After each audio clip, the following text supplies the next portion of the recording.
निक्की ऐक तर. अरे निक्की ऐकून तर घे मी काय म्हणतोय. अगं ऐक ना तो काय म्हणतोय. सॉरी मी काल तुला मित्रांना तसं डायरेक्टली बोललो तसं नव्हतं बोलायला पाहिजे. चला आपण साईडला जाऊ दे. सॉरी, मी पण नव्हतं हाणायला पाहिजे तुला काल. मी जे काल बोललो त्याबद्दल काय विचार केलास? आपण फ्रेंडच राहू ना.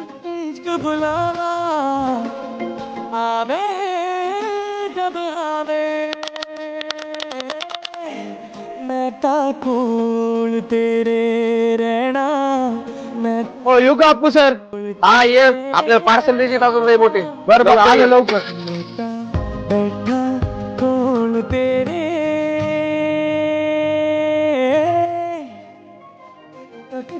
हॅलो हा सर पार्सल होतं.